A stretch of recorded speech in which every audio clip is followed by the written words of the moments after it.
Okay, so I was talking about sending out letters of intent to agents. So when you send out your letters of intent to the agents, what you're doing first is you're calling them up because their phone numbers are there on your Excel sheet. You call them up and you say to them, "I'm an investor and I'm um, on the market looking for deals, and I ran across your listings and I'm interested and I want to send a letter of intent to the homeowner." So you guys send it through the agent. So you ask him, "Are you guys accepting offers currently? Is it still active?" And they'll tell you yes. Um, if Zillow says it's active, most of the time they'll say yes. And sometimes they'll say, "Oh, the homeowner just accepted an offer." So Zillow hasn't updated just yet because it just accepted an offer. But you ask them in that case, "Okay, do you guys take backup offers if that deal falls through?" And most of the time they should say yes, unless they're like, "No, it's pretty done and set." I mean, they told me one time that the buyer put down $25,000 for earnest money deposit, so he's not going to be backing out. He has his money already put into it. So if that's the case, then might as well just save your effort. But agents don't understand that it's really not that much of a deal for us to send them out. They usually say to us, um, "It's pending, so in my opinion, don't bother." But I I, I, I I try to convince them to give me their email address anyway because I say, "I'll send one anyway. It really is no problem. So in case it falls through, you'll always have my letter of intent." So you ask them for their email address, and they'll give it to you. So once you want to take down their email address on that same Excel sheet so that you just have everything there, like all the info. And on top of that, you just have a bunch of real estate agents that you can call now if you ever need anything. Like these people are networking capability, networking gold. I'm sorry. So yeah, once you get their email, you send them the letter of intent for their specific properties, and what you're hoping for is that they give it to the homeowner, and then the homeowner, you know, agrees to your letter of intent.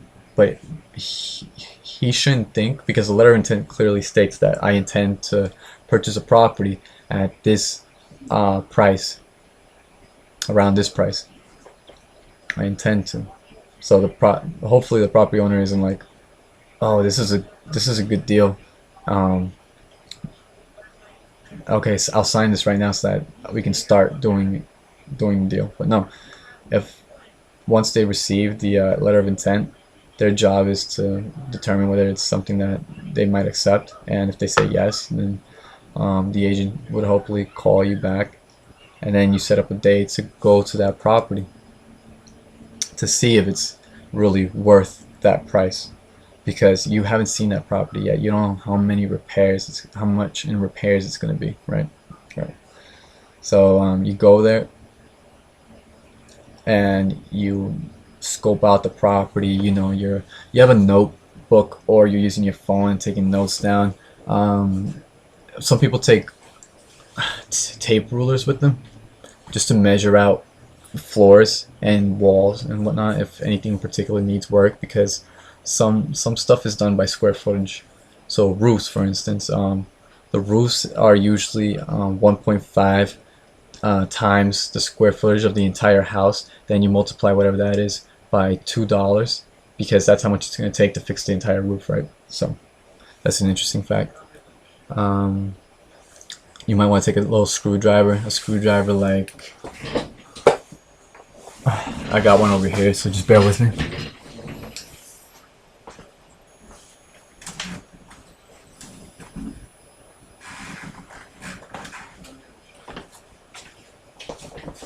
One of these. Sorry, it's really dirty.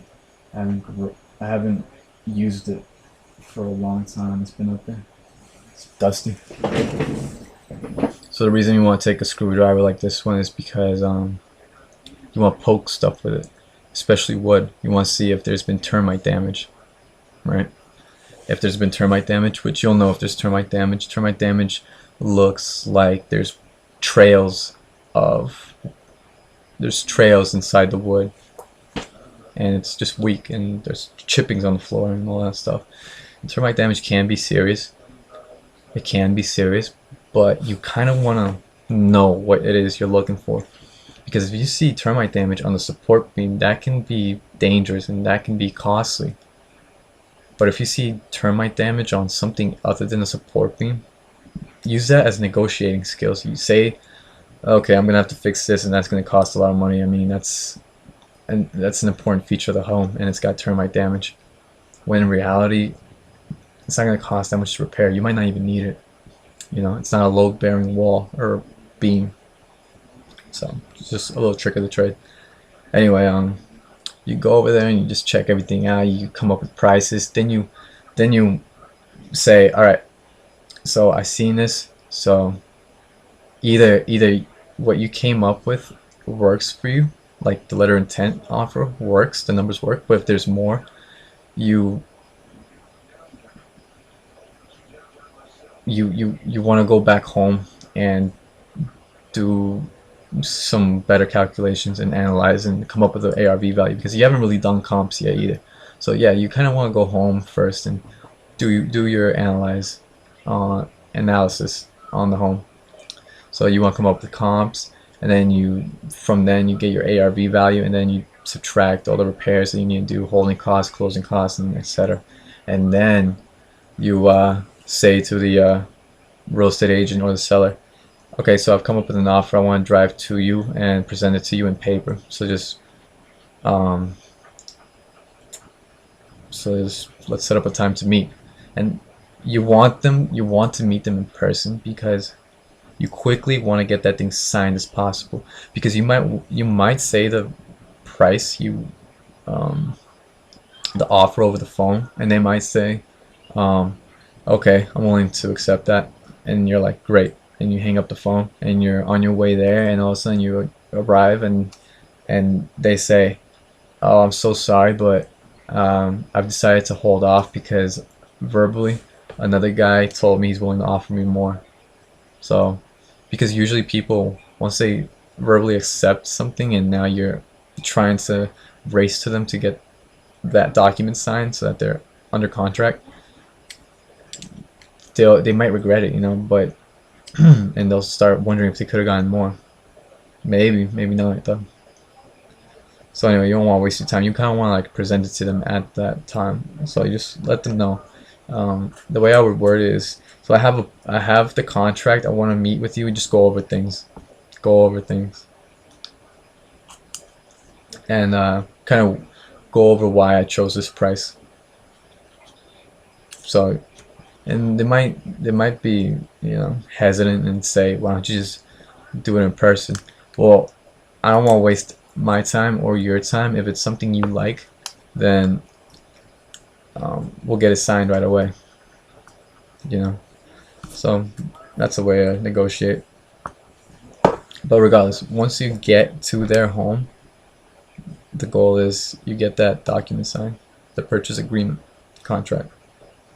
And once they sign it, congratulations, you have a deal in your hands. Now your exit strategy has to come in play. Are you going to flip it and sell it, or are you going to buy and hold but fix it, you know, update it, or are you going to assign it, or even double close on it? Depends, right? Some ways make more money for you than the others. You know, you might want to, instead of flipping it and selling it right away, you might want to just buy and hold it, because you make more money in the long term with rent. And overall, you want to have cash flow. You can't just keep flipping and flipping and flipping for the rest of your life. You want residuals, you know, long-term cash flow. That's how the rich stay rich. So I went through it, but if you guys have any questions, let me know. I know it's a lot of information, but you guys got it. You guys got me as an ally and me as somebody on your team, and I'm willing to help anybody out. I actually always go on YouTube videos as well to look for tips and advice, and I take a lot of notes. I have books and books on notes. I have notes here on estimating repair costs. I have notes here on more how to determine repair costs. Notes on how to get access to MLS, because some people freak out if they don't know how to get comps. But I use REI Black Book. Some people use MLS because they have access to MLS because they're real estate agents. Only real estate agents and brokers can get access to MLS, really. But if you're not a broker or agent, then you can use REI Black Book, which is good as well. Or you can use other websites that have features kind of like MLS, like Bigger Pockets has one. And